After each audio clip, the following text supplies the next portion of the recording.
So today I'm going to be speaking on a very important topic that I believe is very critical for product development, which is titled Why Building Better Products Require Challenging Invisible Bias. So think about this. What if the product that you are currently building today is unintentionally excluding the very people that it was meant to serve? I mean, it's not like you don't care or you've not done your research, you've not done your market research, you've not tried to validate the idea. But it could be something as simple as your unconscious choices that you made at the very beginning. And throughout my presentation, I'll be referring to as invisible bias. So before I go further into talking about what invisible bias looks like, what invisible bias is, how you can challenge invisible bias generally in building better products, I'd like to introduce myself. My name is Hassanat Abubakar, like the host has said. I have over 4 years experience building health tech products, HR products, government products across various sectors. And today I'll be speaking on this very important topic because I believe it's very critical for product development. In every team that I've led, I've seen how unconscious choices, of how our unconscious choices quietly shape the way we build and how we build today. So today you get to know how to build better. So here's a quick story. Sometime in 2023, I was working for a co-founder that was building a health management solution, which was basically a solution to help people who live in diaspora to manage their health conditions and manage the conditions of like their family members, people that, I mean, basically like their immediate family members, basically. So when I joined the company, this was when they were already like in the development phase of the product. So I did my research and I saw that a lot of things were missing. And you know the thing where a lot of people build based on personal experience, based on basically life challenges, people's experience. That was what the founder was also trying to do because him and his siblings were living in diaspora and the parents died in Nigeria. And this was because obviously they realized that they were not able to like manage the parents' health properly. So I did my research and I realized that there was more to that problem. There was more to that product. Maybe because of my passion for healthcare, maybe because I'm very passionate about healthcare generally. And I said to myself, this problem is way beyond just people living in diaspora. I mean, we have a lot of youth, we have a lot of undergraduates, we have a lot of working class today, and we barely have time to take care of like our health. We barely have time to take care of the health of like our everyday challenges. So why are we focused on building this solution for just people living in diaspora when the problem is sitting right here? So I did my research and I confronted the co-founder and we tried to like talk about it. And luckily for us, he was able to see the direction that I was coming to. And then what that meant for us is we went back to the drawing board. We did a research. We tried to validate this idea with every users. We try to validate the idea with like more users, more target audience, and focus on Nigeria. And today the product is doing very well in the market. So think about this. What if we didn't go back to the drawing board to try to understand the solution better, try to understand the people that we're trying to solve the problem? Imagine the number of people that the solution may have, unintentionally unserved. Imagine the numbers of people that would have missed out in the market. That's what invisible bias looks like. So now you have a clear picture of what invisible bias looks like. So let me talk you through more about what invisible bias is, how we can challenge invisible bias when you're building our product, and how we can even build better today. Most of the product that you see today is basically built based on our worldview, the way we see life, our upbringing, personal experience. A lot of people, when you tell them to come to the stage, what prompted you to build this product? What is the idea behind this product? You realize that it's based on their worldview. And this worldview influences how we build the product, how we define the product, how we even solve the solution today, down to like the user experience, down to how we even prioritize the feature. So invisible bias could look like, it's basically that unconscious perspective, that unconscious belief, that unconscious assumption that you have, and which usually shovels down during the product process. And before you know it, it is defining how you make the decisions and how you define the solutions, basically.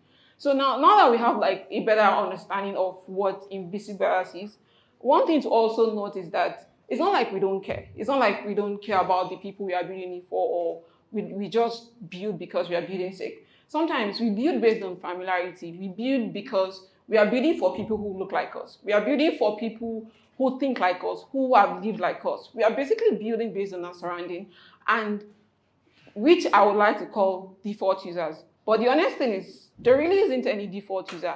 And the earlier you know this, the better it is when it comes to like building better solutions. There really isn't a default user, and you can build better product if you understand that there is not a default user.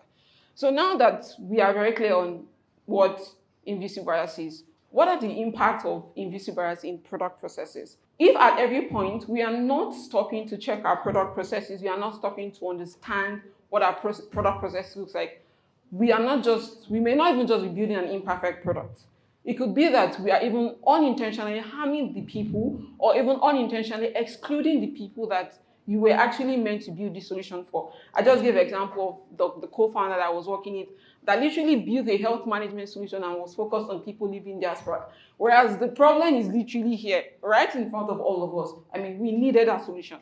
So invisible bias could literally look like building a solution and assuming that everybody here or all your users have access to stable internet, or building like a light skin tone filter selection and thinking that all your users are light skin tone and unintentionally like excluding like the other people that it was meant to serve. So that's what invisible bias could look like. So how can we challenge invisible bias to build better? The first thing that I like to say is I build a lot. I'm actively building, I'm always building, I'm very passionate about innovation. And I know that a lot of us here are also passionate about innovation. The first thing I like to say is that be very intentional. When you are building, you're not just building for yourself, you're building for people, you're solving a key problem. And to be able to solve key problems, to be able to address key problems, you need to be very intentional. That's like the most for me, right? So the first thing in terms of like challenging these invisible bias, I would say is ask bigger questions, ask broader questions. Don't just come and say, oh, does this product work for me? Does this product work for the team? Does it work for, the target audience? Sometimes ask broader questions. Who does this product not work for? If it doesn't work for these people, how do we cater to them? When you ask bigger questions, when you challenge those questions, you are able to challenge invisible bias. And that's what happened to me. I just gave the example of like the co-founder. If I had not challenged that bias, which I think it was it really shaped how they build the product. But if I had not done that, I can't imagine where the products are being today. And I can't imagine like the numbers of people that we would have unintentionally unserved, right? So ask bigger questions, ask broader questions. The second thing I would say is diversify your team.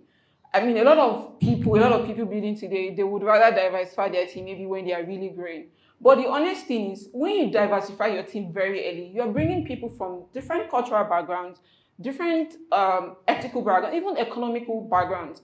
And these people shape how you build. These people help you in seeing some things that you don't see. Your perspectives, the way you see these things, having people that are very diversified will really, really help you in challenging invisible bias. Like I say, presentation is key. And when you prioritize presentation at the early stage, which is obviously diversifying your team, you are also presenting better for your product. So the third thing is inclusive research. Sometime last year, I gave a speech on how research is very key in product process. And till date, I would still retrace that it's not just even research. Inclusive research is very important in your product process. To be able to challenge invisible bias, you need to be very inclusive. You don't just test with like an average user. Don't just do your research with average users. Also check for like people that are not usually, speaking to or are not usually used when you are doing your research. Look for these people, do your research with these people. So inclusivity is very, very important in your research. And it has to be done at the early stage of your product. The last thing I would say in terms of like challenging invisible bias, to be honest, is actually slow down when you're building. Slow down for assumptions. We understand the need to build faster. We understand the need to ship faster. Speed is very important, to be honest. But when you don't slow down to check for assumptions, it impacts the way you build. Biases will come in and it definitely impacts how you build, who you build these things for, and how it impacts the product. So now that we understand how we can challenge invisible bias, a couple of companies that I really like to reference a lot, for me first is Apple. Almost everyone, well, not almost everyone, but like Apple, one of the things I love about Apple is their inclusivity and accessibility. Apple's vision is very clear. They are building a product that they are building an innovative product that allows people, every product that you see that Apple uses today or Apple builds today, it's all about inclusivity. It's all about accessibility. Look at all Apple products, the MacBooks, the iPhone, Apple iWatch. All of these things is because they factored accessibility. They factored people that are probably visually impaired. They factor people that probably have like hearing disorder and maybe like needs hearing aids. All of these things impact what Apple does. Look at their skin tone filters. One of the reasons why I love Google is Google also like really factors inclusivity and accessibility in every product that they are building. Look at the Google Go, look at their YouTube Go, very lightweight, data saving, offline friendly. They didn't build it because they just wanted to build it. They are building it because they understand that the potential that their users or a potential of some of their users would not have access to good internet is there. So they went into like, instead of going for like the Silicon Valley, like people would say, they went to emerging markets. They went to Nigeria, they went to Brazil, they even went to India to bring out this product there. And that's why Google is one of those top companies that are building better today. So we understand what invisible bias looks like. A lot of people here are builders. We build a lot. So if you don't check for biases in your product processes, if you don't check for how to build better during your product processes, it really harms people. It harms the people that you're building for. It harms even down to people that you don't know that you've unintentionally like excluded. So today, I'm just going to say that invisible bias is not just a design flaw, it's also like a human flaw. To be able to challenge invisible bias, you have to think outside the box. You have to look beyond the lenses. You have to be very intentional about building the product that you're building. And for the most part, you have to factor inclusivity and accessibility. Thank you once again. My name is Hassanat Abubakar.